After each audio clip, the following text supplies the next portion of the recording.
So yesterday on The View, Joy Behar said this. And why aren't we sending them back He'd have to send the January 6th people back too then, because... Now, I have a meat and potatoes of this video, which I will get to in a moment, but I just want to address this really quickly. Saying send them back in reference to the January 6th defendants, it's meaningless. It does not mean anything. And then for the crowd to go, ooh, like it's some kind of own or gotcha, is even more ridiculous.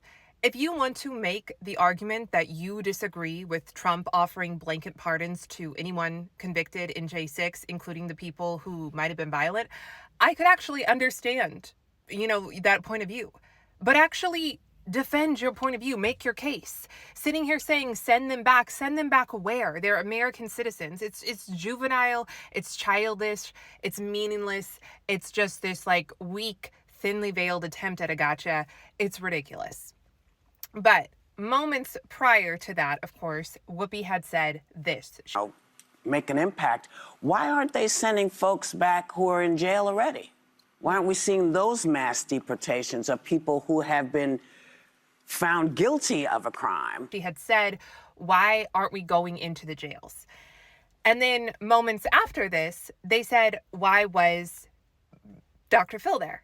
I'm questioning, why is Dr. Phil there? What is because Dr. it is Phil now a doing reality there? show. So the interesting thing to me about all of this is that we know the women on The View are unintelligent, right? But there's a difference between being unintelligent and being uninformed. These women are not just unintelligent, they are uninformed, which is remarkable to me because presumably their job, you would think, is to be informed. I mean, they get paid to do what I frankly would love to do, which is talk politics and culture. And they not only get paid, but they get paid handsomely. So you would think that they would have to be informed.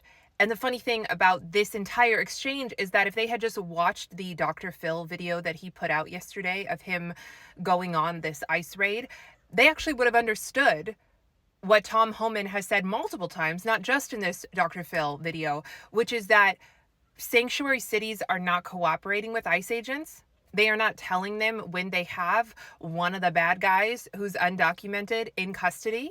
Well, this is an example of sanctuary cities, right? We got an illegal alien convicted of sex crimes involving children.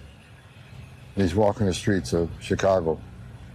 Again, the downfall, the problem with the sanctuary city, that people like us walking the street rather than law enforcement working with federal agents. This is what we're dealing with. Yeah. You've been charged with sex crimes with children? Not really. Not really? And so because of that, because of their non-cooperation, they're getting exactly what they don't want, which is more ICE agents in their city. Because they can't stop ICE agents from coming in. They can choose to not cooperate, I guess, but they can't stop them from coming in. So if they're not going to communicate with them when they have one of the worst in custody, well then guess what? ICE agents are going to be coming into the city trying to hunt down that worst of the worst in custody. And if he is found being harbored by other illegal aliens who don't have any criminal record, those illegal aliens are going to. Who are the people that you're targeting, at least in this initial phase? Right out of the gates, public safety threats. Those who are in the country illegally that's been convicted or arrested for a serious crime. But let me be clear. It's not only public safety threats that will be arrested, because in sanctuary cities, we're not allowed to get that public safety threat in the jail, which means we got to go to the neighborhood and find him. And when we find him, he may be with others. And unlike the last administration, we're not going to tell ICE officers not to arrest an illegal alien. So if they find others, they'll be arrested. He's made that clear. So if they had just watched the Dr. Phil video, they would have understood, had the answer to their question if they had just been informed.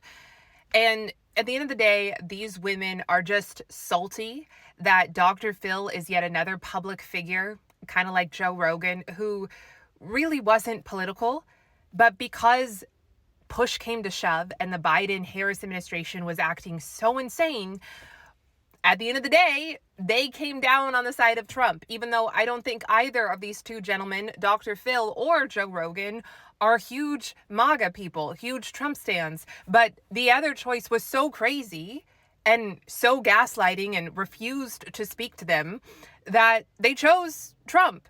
And these women are further salty that in this video, Dr. Phil, who again, it's kind of this example of what the new press secretary referenced yesterday, that we have new media coming in, we have independent media coming in, we have podcasts coming in, and legacy media is dying. Well, now you have someone like Dr. Phil who can show us what's happening in these ICE raids because we can't trust the legacy media to do it.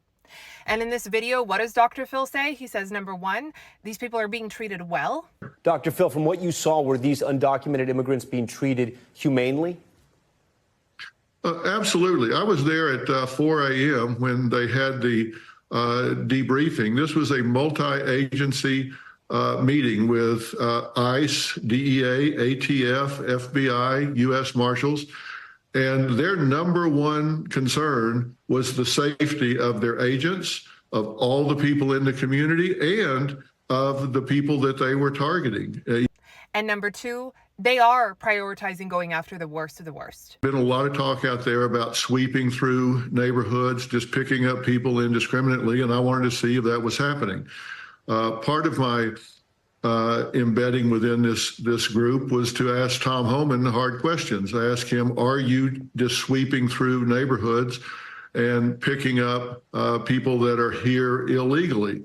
And he said, no, that's not our intention. We have our plan right now is worst first. We're going after those that have the worst criminal records first. They're not just going after your tia and your abuela. Okay, so these women are just mad about it. But at the end of the day, they should be informed. If you want to make your argument, I'm fine with that. I'm fine if we don't agree politically, but you should actually be informed and you should form a coherent, meaningful argument about what it is you're speaking on. Just a thought.